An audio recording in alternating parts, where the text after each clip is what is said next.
There is a Tom Nicholas video. Haven't we watched this before, Unc? No, we haven't watched this before because it's from 6 days ago. A cross between military uniforms and streetwear. They come to a halt not too far from the Admiral Duncan, one of the capital's oldest gay pubs, and they begin to chant.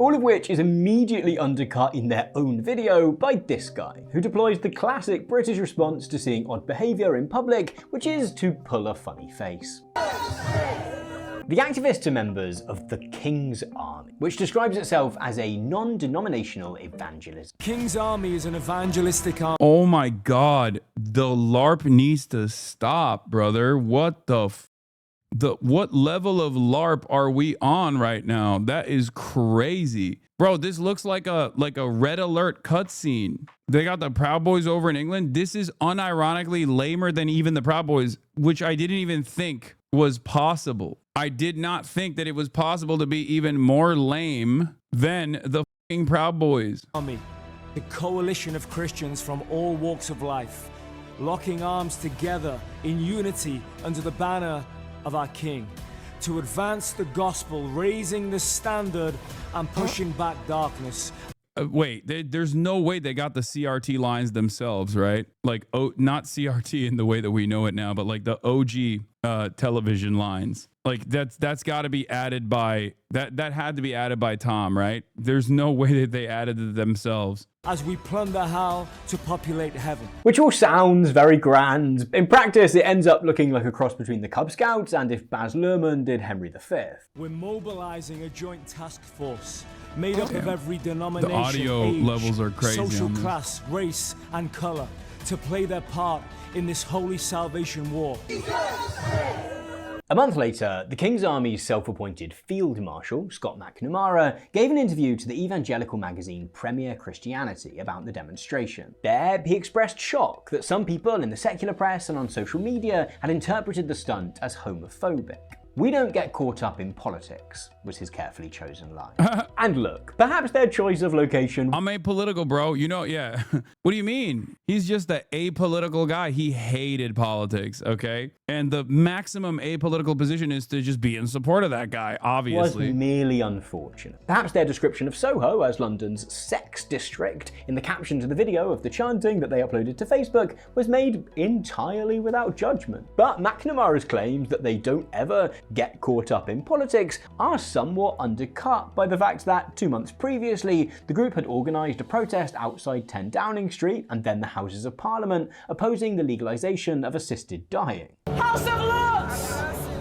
Hear the word of the Lord! Which, like, I know people's definitions of what does and doesn't count as political vary, but staging a demonstration outside of Parliament demanding that a specific piece of legislation not be passed kind of feels like a slam dunk. If McNamara and the rest of his soldiers deny their loud pronouncements about God are political, however, they're increasingly unique. Over the past couple of years, politics and Christianity have been on an unignorable collision course, not only here in the UK, but in Europe and the US too. Which isn't entirely without precedent. America in particular has had a well-defined and extremely vocal Christian right for decades. What's new is an apparent embrace of Christianity as part of a much broader political strategy. The political right aren't just trying to... I like that these guys are leaning into Christian mobilization at a time when like religiosity is at its lowest historic levels. Like, that's cool. That's the smart way to organize. Yeah, no, for sure. Like, how fucking desperate are you to put together like a community club? Like,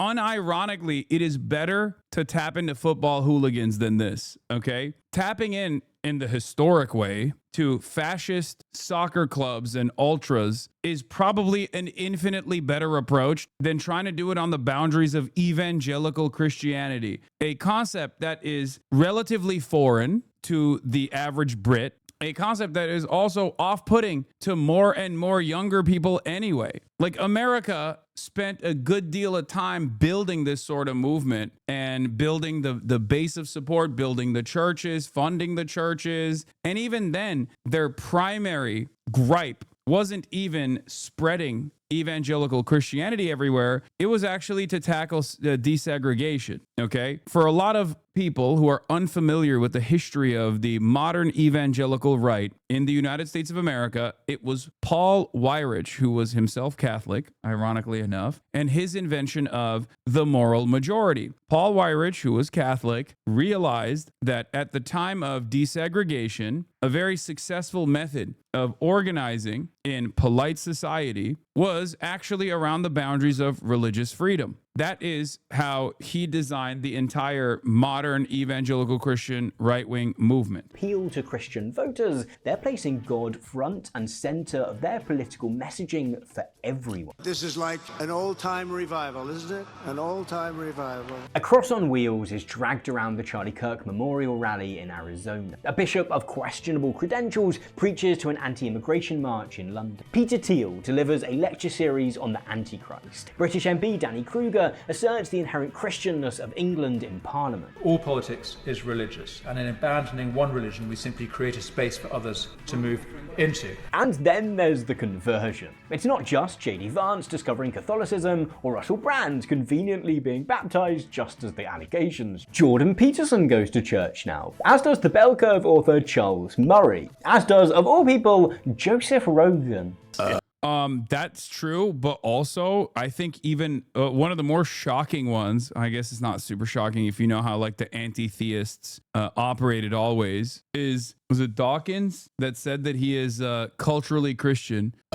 Wait, are you going to church too, or is that bullshit? I have been to church. Fuck. Why? Have you ever been to church before? I've been. It's actually very nice. In fact, the real bellwether is the about-face of many new atheists. Richard Dawkins, of the God Delusion fame, now describes himself as a cultural Christian. Insofar as Christianity can be seen as a bulwark against Islam, I think it's... Yeah, this is basically the boneless chicken tenders of anti-theism, okay? He took out the bone. That's it. The only thing that mattered to Richard Dawkins always was anti-Islam. That's precisely the reason why so many of these fucking anti-theists, these, Reddit atheists that were so formative in unlocking the atheist conscience of so many young Westerners at a time, all the way from Sam Harris to Dawkins. They all were anti-Islam first and foremost. Okay, that's what it was. They were atheists because it was anti-Islam. Sam Harris is an even better example of this than Richard Dawkins, because like Sam Harris also literally loves Israel. I don't know if Richard Dawkins is also pro-Israel. I think he is somewhat pro-Israel as well. But yeah, Bill Maher, even Christopher Hitchens. I mean, he didn't survive long enough for you to see his like final evolution, but he was definitely in that direction. He was leaning in that direction pretty aggressively. Yes. And I think part of it is because they are very libbed up and Western chauvinists, right? They're Western chauvinists. They don't recognize the role that Western imperialism has played. These guys all will come across like they hate all religion equally, and yet most of their enmity is directed towards Muslims, especially at a time when, this was very favorable for brain-breaking liberals, successfully converting them into loyal servants of empire, saying, I'm an atheist, that's why I hate all religion, and that's why we have to do the war on terror. Yeah, during Iraq and Afghanistan, these guys played a really, really important role in getting a bunch of liberals who otherwise fancy themselves to be progressive to become loyal servants of empire, major advocates for imperialism in the region. A very good thing. Commentators have suggested that at its most virulent, we might be experiencing a rise of Christian nationalism. Christian nationalism. White Christian nationalism. The phrase Christian nationalism gets thrown around a lot these days. But I think that's a bit of a misread. For all the airtime the press has given to oddball priests and pastors from fringe denominations.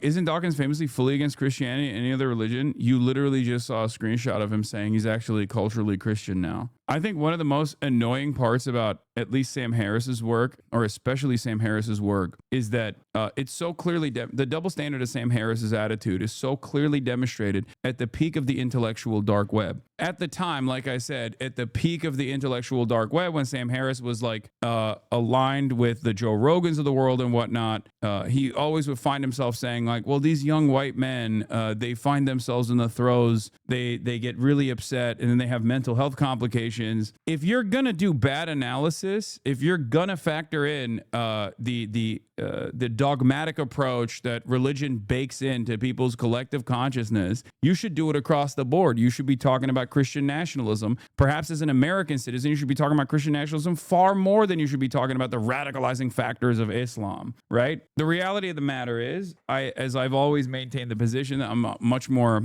sympathetic to people who believe in religion, even organized religion. It doesn't matter as long as it's actually not playing a formative role in defining society and setting up guidelines. As long as it doesn't actually interfere with other people's liberties, I don't necessarily care if you believe whatever you want to believe. And I also personally see that religion can be used as a tool for good things. Christianity was also used to abolish chattel slavery.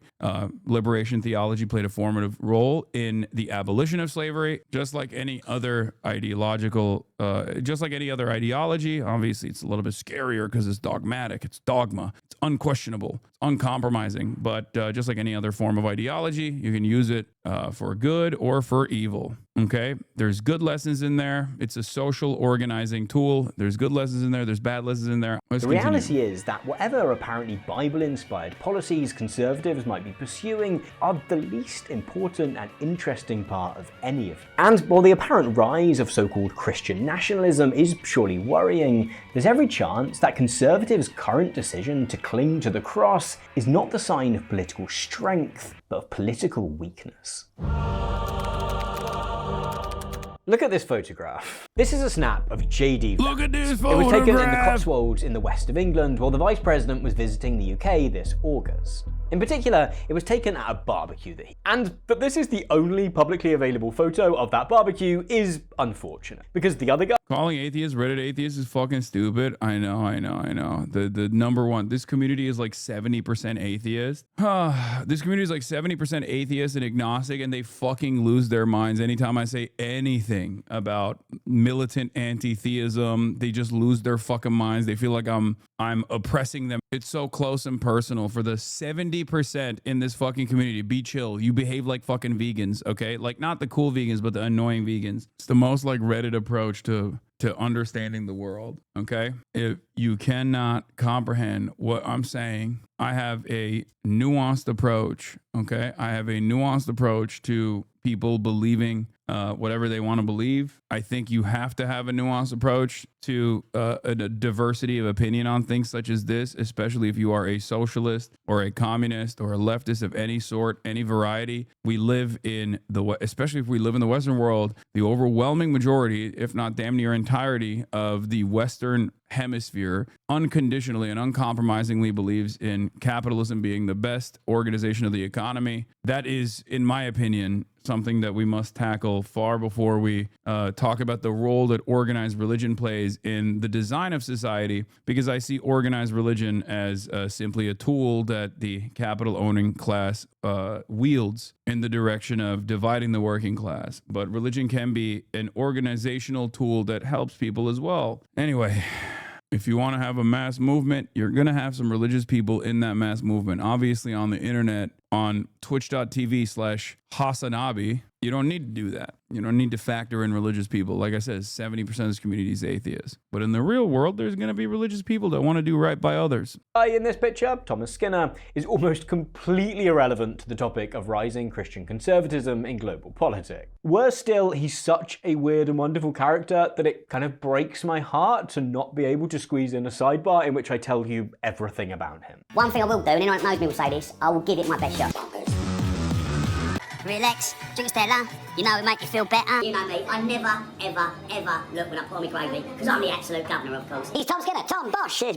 Yeah, this guy sucks. The real Bosch guy is the guy who was like getting takeaway and then being pro-migrant because the fat Bosch guy is my favorite now. Not this guy. There's another Bosch guy, and he at the peak of like anti-migrant sentiment coming from the new version of the EDL, he was like, what the fuck are you guys talking about? I love boshing to, you know, Chinese takeaway. Big John.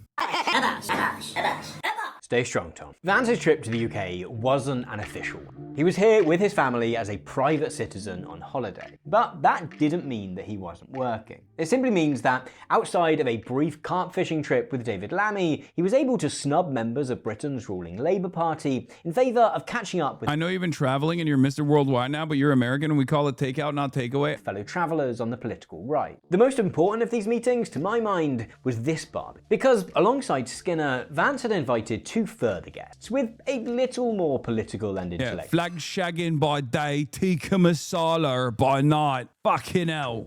I have wrote a speech. The first is Danny Crew, a former Conservative MP who has since defected to Nigel Farage's Reform Party. The Conservative Party is over. Over as a national party. Over as the principal opposition to the left. In perhaps the funniest case of British nepotism I've come across, he's also the son of Prue Leith from the Great British Bake Off. Quite often I need 2 holes so that I can squirt. The final guest that we know about was James Orr, is an associate professor in the Faculty of Divinity at the University of Cambridge, and was recently appointed as a senior advisor to the Reform Party. His greatest influence to date, however, has been as something of a mentor to JD Vance during his transformation from Trump explainer and critic to aspiring Trump successor. Politico has described him as Vance's English philosopher king, while Vance himself has apparently called him his British Sherpa. Orr, for his part, has played down this relationship, framing it instead as a journey of mutual intellectual growth. I think that wildly overstates my influence on Senator Vance. If anything, he has been a mentor to me. We've had wonderful conversations over the years about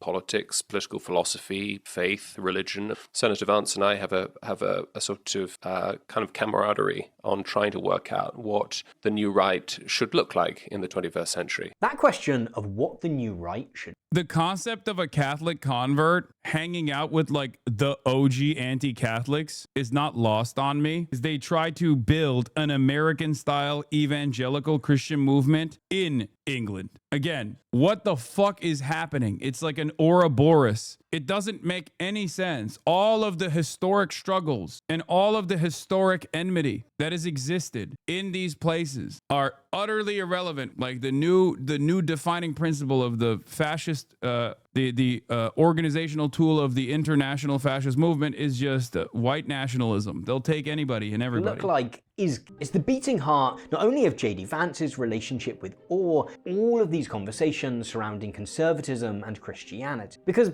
while it might be the case that the far right has rarely been stronger, Vance and Orr recognize that both the MAGA movement in the US and the ever-ascendant Reform Party in the UK have a problem. Or a couple of problems, actually. The first is that both are cults of personality. Trump is MAGA. There remains hope among the top brass that the baton might be passed to JD Vance or Marco Rubio, but it's far from certain that Trump's coalition would survive that handover. The second problem is that the success of the right over the past decade or so has been almost exclusively built around being against stuff. James Orr has set himself the task of solving this ideological emptiness and giving clearer shape to the movement. Not sure quite what to call it. It's not really conservative. It's not really liberal. I suppose it's stitched together by a sense that there is an emerging worldview that is very hostile to some of the kind of foundational assumptions that liberals, conservatives, and indeed I think old school socialists share. More than just sharing this mission of steering the right towards deeper meaning, Orr, Vance, and Kruger also share a creed. They are all practicing Christian. More than this, they're all Christian converts. In fact, even Thomas Skinner now tweets semi-regularly about going to church, despite previously having had a somewhat different take. There's like a tweet from like 2019. It's like, hey lads, anyone got any good excuses for not going to church with my wife this morning? Which is just like such a... Christian converts are a running theme throughout this attempt to mainstream Christian conservatism, which isn't something that I say to imply that all such conversions are insincere, although clearly they can. Either way, there's a reason that people talk about the zeal of the convert. Polling shows us that converts tend to be more observant, more enthusiastic. What the hell does Bosch mean? I don't know. It's like a rallying cry for fucking Kaya, get out of there. Kaya, nope. Yeah, Bush is like boom, boom, boom, boom, like 5 big booms, that type of shit. And more certain of their faith than those who were born into a given religion. Is In the the English cases version of Vance, Blammo? Orr, Sure. and Kruger, this zeal is perhaps amplified by the fact that all adopted theologies which supported rather than challenged their pre-existing secular experience of the world. Orr and Kruger both come from money and were educated at elite boarding school. Both then found their way to conservative evangelicalism. Orr found his religious feet at Holy Trinity Brompton, an American-style evangelical church which has accepted millions of pounds worth of donations from GB News owner Paul Marshall, who, because of British nepotism, is also the dad of the ex-bassist from Mumford & Sons. What? So it was the middle of wokeness, and you had bought a book online. Yeah, so I bought a book. What was the book? It was Unmasked by Andy No, who's a yes conservative. Why is it that like all of these guys are directly related to some other like famous person? It doesn't make any, it's just crazy.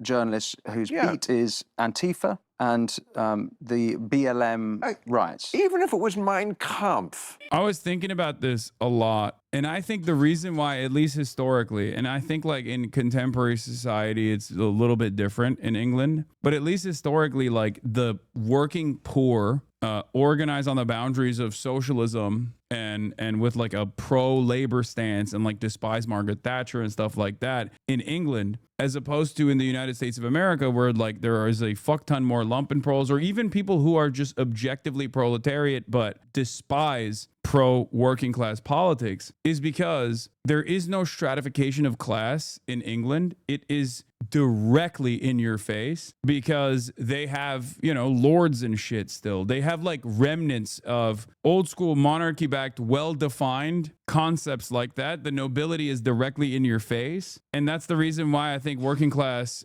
people who come of like that peasant background that never made their way into nobility still have this deep disdain for posh people, bourgeois people, you know? It's your right to buy a book. J.D. Vance experienced his flash of divine light on the road to becoming a Republican, and just so happened to stumble into a school of thought known as Catholic integralism, which, like some Republican voters, believes that society should be organized according to certain aspects of conservative Christian doctrine. Like many converts, all three of these figures are dead certain that everyone else would benefit from similarly embracing Jesus Christ as their Lord and Savior too. In fact, these three plotters, and many others on the political right, have seemingly come to the conclusion that a certain form of right-wing Christianity might not only be good for converting souls to Christ, but also for converting voters and servants.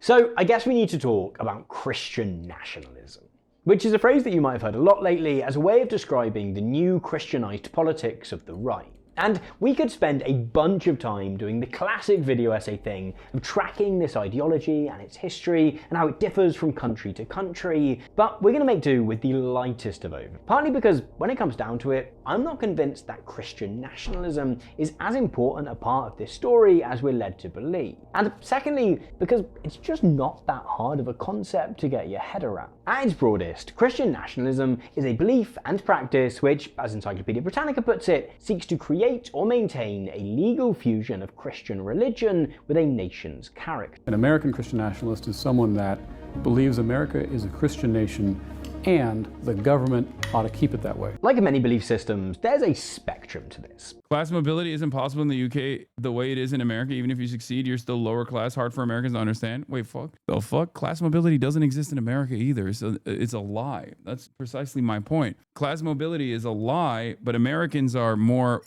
Americans believe in it, and it doesn't exist in the UK. But American propaganda around class mobility is far better. And there's far more social investment in the notion of class mobility in the United States of America because of the lack of well-defined, old school, like well-established forms of nobility. Americans have never had like, you know, lordships and shit like that, titles with land and everything else. That's the point I'm making. I think that's the reason why British people still have like disdain for or at least did for the longest time. Like our right-wing hicks, or our working class hicks, are incredibly reactionary. And sure, in recent years, I think like the British working class have also moved in that direction. But in the past, like the right-wing base was still solidly, even if not socially woke, was still solidly pro-labor. Our right-wing is not pro-labor. They're anti-labor. They fancy themselves to be fucking small business owners one day that will dominate the working class, when that's not the case, right? On the most liberal end of the scale, we have the reasonably neutral observation that a given country, be that the US, the UK, or wherever else, has been shaped in some way by Christianity. This woollier version of Christian nationalism has been bolstered most recently by another convert, the Rest is History host Holland. No, silly, not Spider-Man! Holland returned to Christianity after a nominal childhood church attendance whilst writing his 2019 book, Dominion. The thesis of the book essentially is that Christianity is the most transformative and revolutionary ideology that has ever existed, and that in its distinctively Western form, it continues to completely saturate the way that people in the West view the world. This descriptive vision of the relationship between Christianity and a given country's history, however, can quickly morph into a prescriptive one. Britain, or America, or wherever else, should be a Christian country, and the government should either defend or extend the role of the Christian faith in the life of the nation. At its most extreme, we reach the realms of Pastor Doug Wilson, shepherd to a flock of extreme Christian nationalists, including Pete Hegseth, the US Secretary of War. Wilson believes that US government policy should be shaped entirely by Christian value,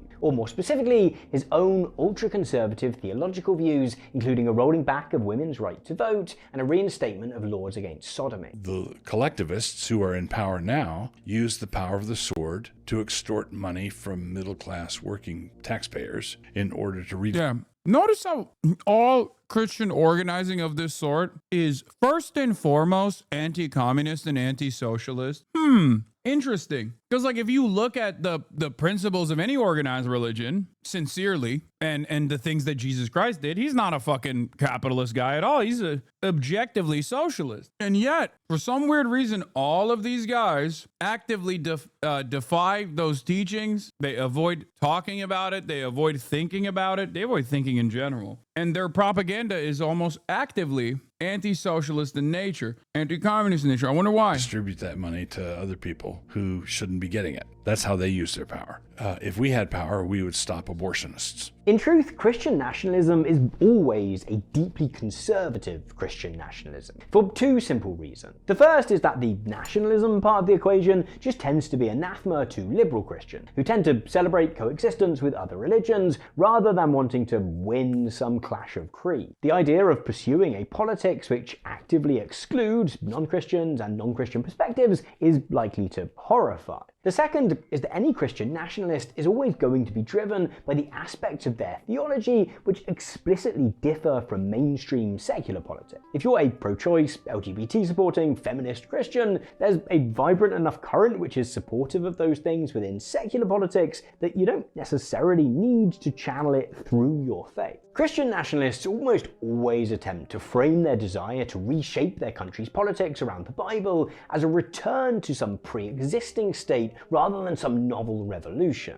American Christian nationalists, for example, claim that despite the First Amendment's ironclad ban on the establishment of an official state religion, that America was still founded as a Christian country. Remember that we were a collection of states and colonies, and you need to read the state constitutions before anything else. 9 out of 13 of the original states required you to be a Bible-believing Christian to serve in government at the time of the founding. 13 out of 13 required a declaration of faith. 9 out of 13 required you to be a Protestant. Aspiring theocrats in the UK can rejoice in the fact that they're already one step closer to their goal. England already has an official state religion in the Church of England, with bishops in Parliament and 26% of primary schools being affiliated with the church. Because the Church of England is not some private club, just another eccentric denomination. The Church is the chaplain to the nation, and through the parish system, in which every square inch of England has its local church and its local priest, we are all members. We all belong. Even if you never set foot in your church from one year to the next, even if you don't believe in its teachings, it is your church. and you are its member. Although massive L for conservative Christians lately, as the Church of England is currently preparing to install its first ever female Archbishop of Canterbury. No! Settle in as we make sense of the downfall of the United Kingdom and the obliteration of the Church of England through a biblical lens. To get too caught up in how true these claims to some national Christian continuity are, however, is just somewhat England mystical. is falling. I don't mean to pretend that hardcore Christian nationalists like Doug Wilson don't in my exist, fucking nor church. that we overlook the various attempts to erode the wall between church and state which are currently ongoing in the US. But these attempts don't entirely feel novel. So here it is in all its glory, the offending Ten Commandments monument. It's in... Jesus was not anti-capitalist. Capitalism didn't exist. Wow, what an incredible statement, Chatter. I know, but if you look at his actions, do you think Jesus was more pro-business or pro-everyday people? Did he fucking cure the lepers for free out of the kindness of his heart? Or do you think he cured them because they were actually offering him insurance premiums? Surrounding grounds of the Capitol. What really feels new is the combination of Christianity and Joe Rogan. I have been to church. Conservatives are clearly trying to do something new with Christianity. They're trying to use it as a means to extend their coalition. And that attempt to mainstream Christian conservatism, to me, is far more interesting. But why on earth do they think that God might be a winning strategy?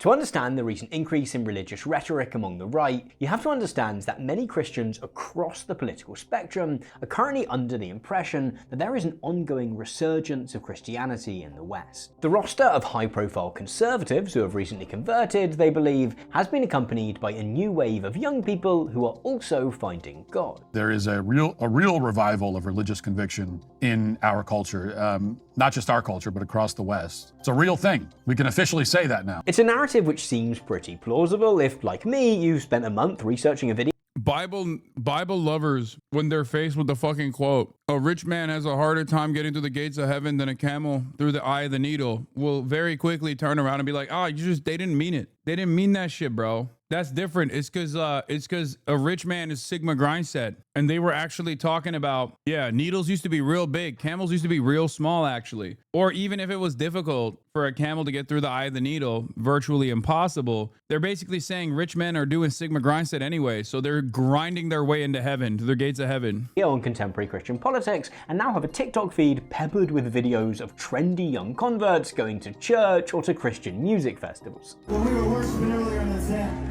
I felt like God said so clearly, you are not waiting for a revival, you are living in it now. The secular press have also gobbled up this tale. I've seen several packages from mainstream news outlets amplifying this idea that going to church is becoming cool again. We've come to try and put faces to the figures that suggest more and more young people are turning to religion. When combined with all this chatter about Christian nationalism, the overall effect is to suggest that Christianity is getting both more radical and more popular. In fact, the notion that Christianity is experiencing this big revival works in some ways to legitimize the spike in politicians and political commentators talking about God. They're simply responding to a popular demand. You know, I've recently become a Christian. That don't mean you have to become a Christian. I mean, it's working for me pretty well. I feel an incredible relief. And yet, this much reported Christian revival isn't quite what it seems. The biggest spike in stories about this supposed resurgence in the UK came in April 2025, following the publication of polling by the Bible Society, which claimed to have discovered something astounding. Church attendance among young people had absolutely exploded. As recently as 2018, just 4% of 18 to 24-year-olds both described themselves as Christian and went to church at least once a month. Just 6 years later, that number had shot up to 16%. There was a similar jump among 25 to 34-year-olds too. And this trend appeared particularly strong among young men. 21% of British men between the ages of 18 and 24 are apparently now both... Don't worry, they'll get fucking bored of it quick. Reddit has failed us? Yeah, the r/atheist, where are you now? Not enough huz coming to church? Unc, I came here because I thought there would be some huz, but they're all chopped. going to church to pick up the huzz. Christian and attending church at least once a month. That's more than 1 in 5. The Bible Society wrapped all this data up in a 46-page report which they titled The Quiet Revival, which soon became a buzzword in Christian media. That the Bible Society described this revival as quiet, however, is fitting, because every other piece of hard data we have points in precisely the opposite direction. This revival seems to be so quiet as to maybe be non-existent. See, the Bible Society data was what's called self-reported. It relied simply on asking people whether and how often they go to church and trusting their answers, which is pretty normal for polling, but this was kind of unnecessary. The largest Christian denominations in the UK actually collect their own data on church attendance, and they take the somewhat more robust approach of asking vicars or church wardens to actually count how many people are in the room on a given Sunday. When the Church of England published its annual attendance report this October, it noted that whilst attendance was recovering from an understandable dip during COVID, the long-term trajectory of decline simply hasn't been stopped. Ken Eames, the report's author, wrote in no uncertain terms that by almost every measure in almost every diocese, Church of England attendance and participation was still significantly lower in 2024 than in 2018. Data from the Catholic Church is less detailed, but... Wait a minute, you mean to tell me that many people self-report and self-identify as Christian, but never actually take it to the degree where they attend church? Another shocking revelation for me, a guy who hasn't been around for a very long time. So all these guys are just fucking phony? What? What's next? You're gonna tell me that their performance of Christianity almost entirely is set around the boundaries of shitting on women and like OnlyFans girls, things like that? What's next? You're gonna tell me that the fucking kick streamers that keep talking about how much they love God are actually satanic in nature? Similarly shows a drop in attendance from 702,000 in 2019 to just over 575,000 in 2024. Writing in the academic magazine The Conversation, David Voas further highlights that the Quiet Revival poll findings are contrary to plenty of other polling on the same issue which has been undertaken during this period. It also seems fair to suggest that if 1 in 5 young men have become regular church attenders, that would likely be a phenomenon it would have been impossible not to have noticed. And they're self-identifying as a Christian versus church attendance is not 1-to-1. You're absolutely correct, except it turns out that these guys were lying about going to church. That's the difference. It wasn't that when self-reported, people greatly overemphasized their church attendance. That's what this shows. Do you see what I mean? You don't have to go to church to identify as a Christian. I'm not saying that at all.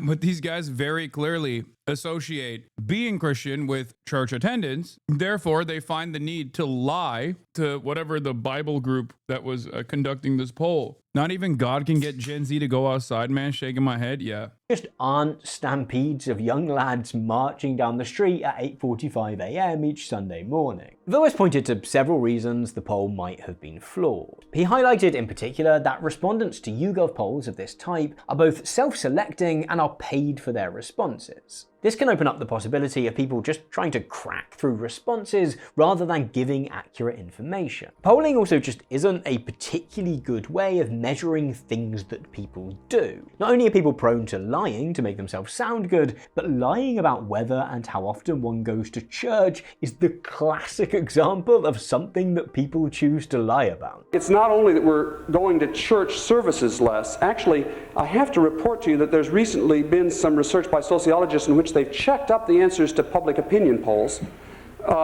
They've asked people, did you go to church last week? And then they've gone to look in the pew to see whether you actually were there.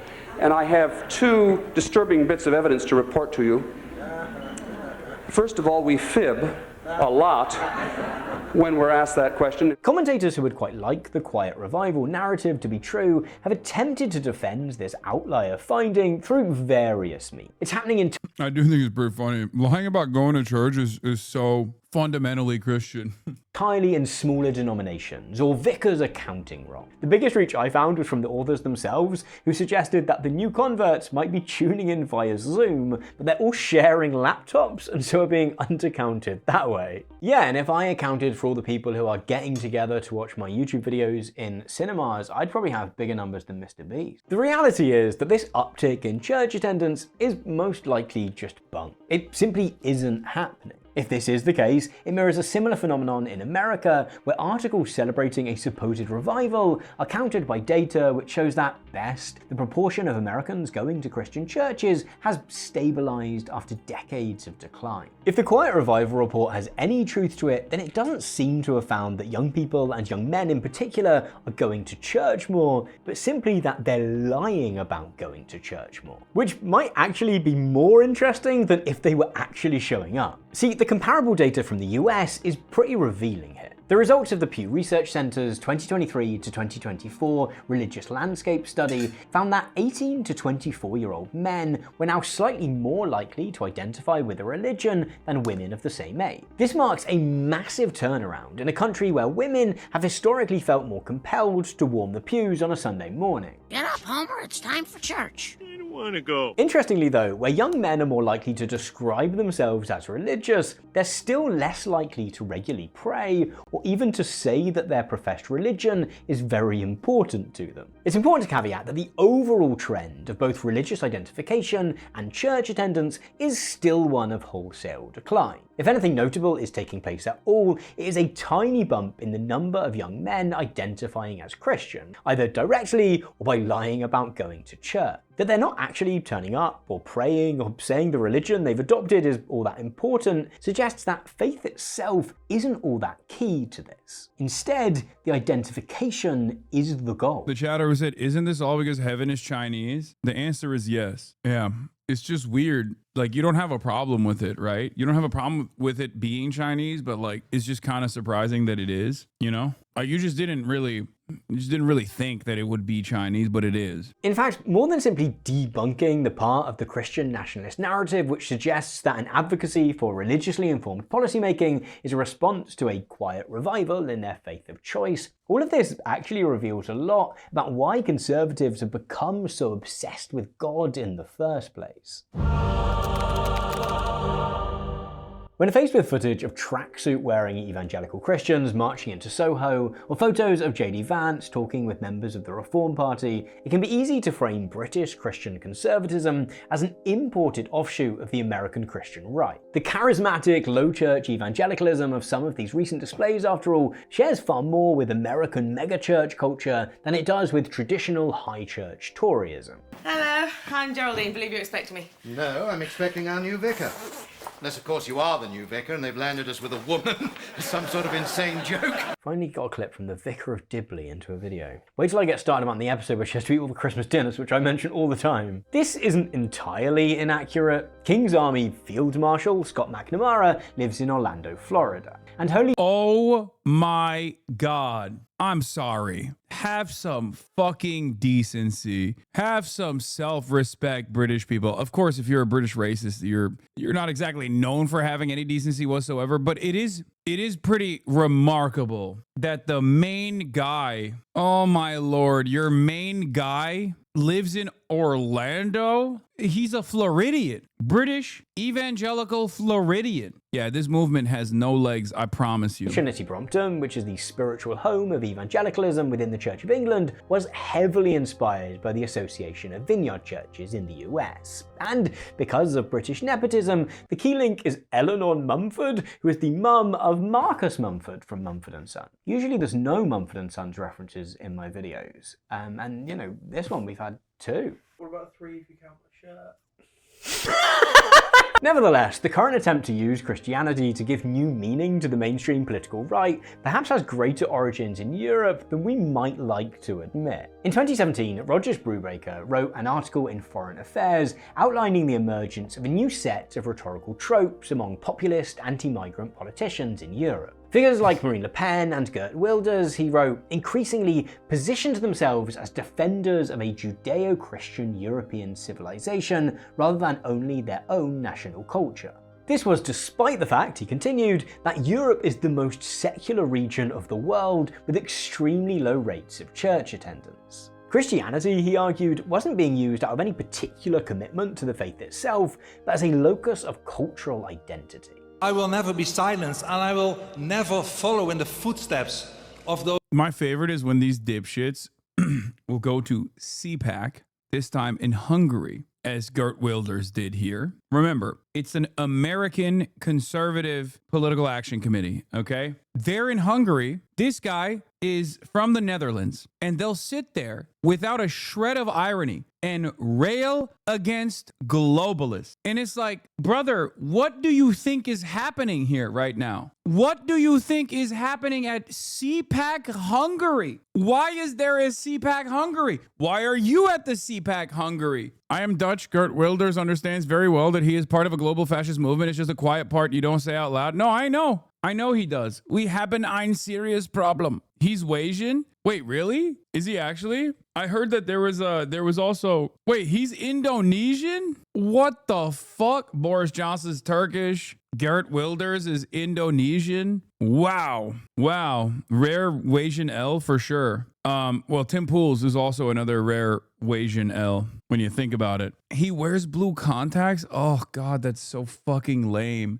Politicians who have opened Europe's borders, who impoverishing and endangering our people, selling out our Judeo-Christian civilization to those who shout the anti-Semitic choruses in our streets. Oh yeah, by the way, of course, much like the rest of the new meta in the European fascist flank is that they consistently talk about how these are Judeo-Christian nations, okay? Like, come on, man. Really? You think that's believable? Like, if there's one group of historic fascists that have never really abided by that principle, is like European Christians, right? Like, that's okay. Today, Brubaker coined the term Christianism to refer to such uses of Christianity as a political rather than religious vehicle. Christianism, he writes, is a matter of belonging rather than believing, a way of defining us in relation to them. The them which was being rejected by Le Pen and Wilders was Muslim immigrants. And Islamophobia remains a powerful force in the attempt to redress right-wing populism in the clothes of Christianity. This is abundantly clear in Richard Dawkins's About Face. Dawkins didn't start describing himself as a cultural Christian because he'd suddenly found common ground with the Christian church. This is the man who wrote The God Delusion, for crying out loud. There is something insidious about training children to believe things for which there's no evidence. Merely to say that religion is harmless isn't good enough. He was actually pretty open that he was mostly motivated by his throbbing Islamophobia. Insofar as Christianity can be seen as a bulwark against Islam, I think it's a very good thing. When I began looking into the conversion of right-wing activist Tommy Robinson, it took less than a minute of the first video that I found of him talking about his new faith for him to start. Are you going to comment on the fact that you got taken off BDBD because of Chinese government censorship? Brother, I love you. Thank you for fighting the good fight. Guy who wants me to get taken off of Twitch.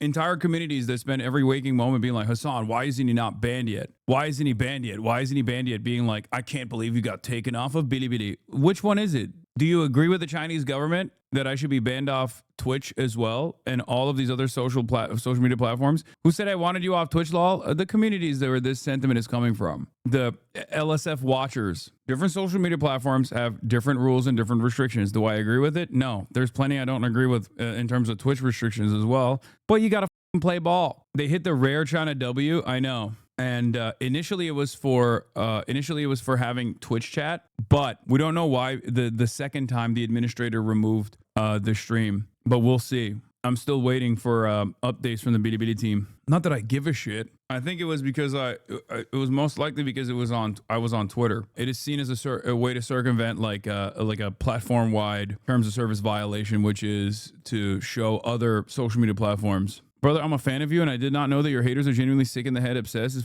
scary. I know. We're not going to get into it. We know you want that China clout. It's okay to admit. No, I don't give a shit about the China clout necessarily. I do want to actually create a bridge between two seemingly very different countries and two seemingly very different peoples that have a lot of similarities in their culture, okay? And also, just like every other fucking country, there is plenty to look at in the Chinese form of governance that, you know, we could take notes from. Ironically enough, the American government seems to only be invested in the hypothetical and oftentimes far-fetched things that they claim the Chinese government is doing and implementing those things here sincerely instead of, you know, doing rural development, infrastructure initiatives, rapid urbanization, greatly improving people's lives and living standards. We're not doing any of that stuff. Why is that a bad thing or hypocritical anyways? It's literally his job to attract as many people as possible. Exactly. Complaining about Muslims. When I also, watched, yeah, my channel it on was BDB the is still there. I didn't get banned. Paris Olympics, and the opening ceremony was satanic on Christianity and the core beliefs of Christianity and Jesus. It was disgusting. And if someone who wasn't out to defend Christianity at every point, I watched it and just thought, that's done my head in watching that. They would not do that for Islam or Muhammad. The new apostles of conservative Christianism have added further thems to their list of opponents since 2017. The left, I call it the radical left, I call it sometimes the radical left lunatics. Christianists like Le Pen and Wilders used to celebrate the extent to which European Christianity had come to accept certain aspects of progressive change. Because we know that without our Judeo-Christian civilization, there would be no separation of church and state. This was contrasted with Islam, which is portrayed as being completely uncompromising and wanting to install Sharia law wherever it goes. The new wave of Christianist nationalists makes no such compromising. Vance, Orb, and others frame secularism as every bit as much the enemy as would the most Even the Nazis understood that socialism was probably a far more effective organizing tool than Christianity. If their ultimate goal, as it clearly was to implement nationalist policies, then they at least understood that, like, you know, it's probably smarter to organize on the boundaries of like offering some members of the working class new benefits and promising them an immediate improvement to their material conditions. These guys don't even do that. They're like, no, you're gonna like this fucking this now antiquated idea. You're gonna be on board with it, even though we are now living in a time when you know, Christianity's on a downtrend across the board. Extreme Islamist imam. You may just be a card-carrying atheist, but you still will recognize that religion is a real phenomenon in human history. And you'll recognize that actually modernity is engaged in a kind of very large, uncontrolled experiment in seeing how we can get on, large societies can function without... I think it was because at the time socialism was popular. No, it was. But at the time, currently, Christianity is not popular. So it's not a great organizational tool, in my opinion, especially if you're putting it at the forefront of your organizing principles.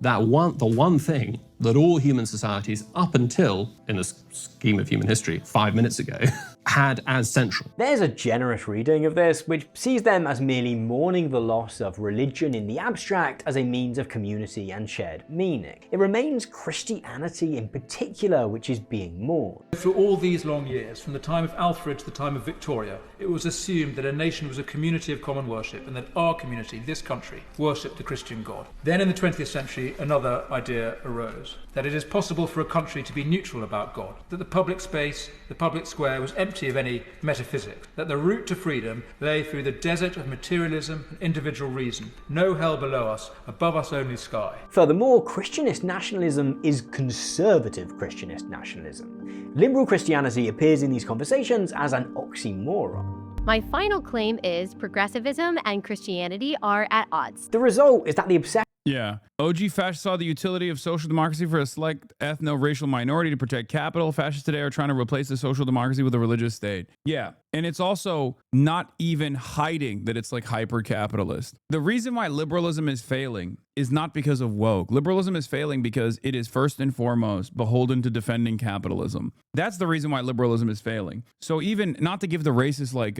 you know, any sort of propaganda tips here, but the reality of the matter is the reason why I genuinely believe these kinds of initiatives will be abject failures is because they do not even try to make it seem as though they are trying to redesign society in a way that benefits the working class at a time when people are desperate for an alternative that benefits the working class, because they realize that capitalism does not benefit the working class. Even though our education in the West is utterly devoid of any sort of socialist alternative being brought up, unless you go to like college and maybe take like advanced courses, you're rarely ever going to hear a socialist perspective unless you tune into to twitch.tv/HasanAbi at times, or I don't know, you had like very cool parents and you read some books that other people can't even purchase. But ultimately, you know, it's a very rare thing. And even then, people recognize that the current situation is just like untenable. It doesn't work. With the UK or the US or wherever else being a Christian nation becomes a roundabout way of declaring Open that country Presence, to thank be you a for conservative sponsoring the nation. PBS To Piker not be a Broadcasting Service with conservative 25 is to be in some gifted way subs. other, an enemy within. The threat that I worry the most about vis-a-vis Europe is not Russia, it's not China, it's not any other external actor. And what I worry about is the threat from within, the retreat of Europe from some of its most fundamental values shared with the United States of America. Political enemies are thus instantaneously transformed into national enemies, enemies of the state. And yet, where proponents of the mainstreaming of Christianism really differ from their European forebears is in the renewed focus on the us part of the equation. Conservatives clearly see Christianity as having the potential to give new energy to their movement. At its most basic, hope is that finding some common mythos might serve as a coagulant to a movement which is hyper-prone to splits and defections. I'll be resigning from office with my last day being January 5th, 2026. My woke queen. And I look forward to seeing many of you again sometime in the future. Now, you sort of fell out with Reform UK. I think it was back in early March, towards the end of February, that kind of thing. And one of the problems... Well, I think correctly, they fell out with me. The vague suspicion of power which defines the populist right at present might be replaced with something which looks a bit more like an actual ideology. Two recent events which took place this December, one on either side of the Atlantic, demonstrated the potential of this conservative turn to God. The first was the Unite the Kingdom rally, London's largest far-right rally in decades and decades. In a manner which is actually quite rare for the British far-right, Christianity was inescapable. With every culture, or more or less every culture, a religion is attached to it. With our British culture, it's Christianity. Yeah, it's really funny because they'll be like they'll start this conversation by being like, Islam is not working in the UK in it, right? And then you ask them what their worldview looks like how they would redesign society, and it's literally what they suspect the average Muslim believes, which the average Muslim doesn't believe those things, by the way. Like what they think the average fundamentalist Muslim believes, they unironically believe it just has a Christian patina on it. Fucking hell. We are a Christian country. We want to do Christian style regression.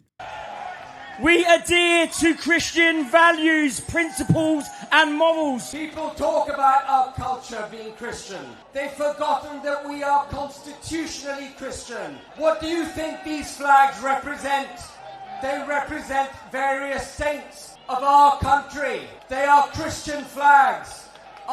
Yeah. Yeah, do you see a crescent on it? No, I fucking don't. No crescent on the flag, yeah? That's bad. That's fucking bad. Whereas putting saints on the flag is good. Demonstrations of Christianity. National anthem is a Christian hymn. They have attacked the family. They've attacked Christianity. They've opened the borders. What a lot of the woke stuff is, it's actually super racist. It's super sexist, and it's often it's anti-religion, but only anti-Christian. Like, why only anti-Christian? That's unfair. A week later came Charlie Kirk's memorial service in Glendale, Arizona. With a lineup dominated by members of the Trump administration, this was perhaps the clearest template yet of how this Christian nationalist fervor might integrate with state power. We will defend this world. We will defend goodness. We will defend light. We will defend virtue. You cannot terrify us. You cannot frighten us. You cannot threaten us. Because we are on the side of goodness. We are on the side of God. One of my favorite Elon Musk moments on Twitter is that he's consistently chirping about declining birth rates in Korea and in Japan as well. And it's like, brother, why do you think that's happening? Like, it's literally because they've designed their society around exactly how you want to make sure America is designed. Xenophobic, anti-immigrant, and horrible hyper-capitalist work culture that makes it virtually impossible to have kids. Like, you literally consistently talk about declining birth rates in the Western world and how dangerous this is. Meanwhile, you want people to work harder, work them to the fucking bone. You don't want to pay them. They have no disposable income. And on top of that, you don't even want migrants to come into the country. What are people supposed to do? I wonder why these things are happening at such an alarming rate in places like Japan and Korea. I wonder why. So I guess I would just say this gathering and God's presence, God's very obvious presence in this room, the presence of Jesus, is a reminder of what we've known for 2,000 years, which is any attempt to extinguish the light causes it to burn brighter. Every single time. This is like an old-time revival, isn't it? An old-time revival. At both events, Christianity, or at least Christianism, was invoked as... It is pretty funny that Trump tries to do this, by the way. He is objectively the Antichrist. Like, he doesn't even try hard. He doesn't even try at all to present himself as like a sincere Christian. And yet, I wonder what the qualities are that he represents that really tap into the evangelical base of support that they really admire about Donald Trump.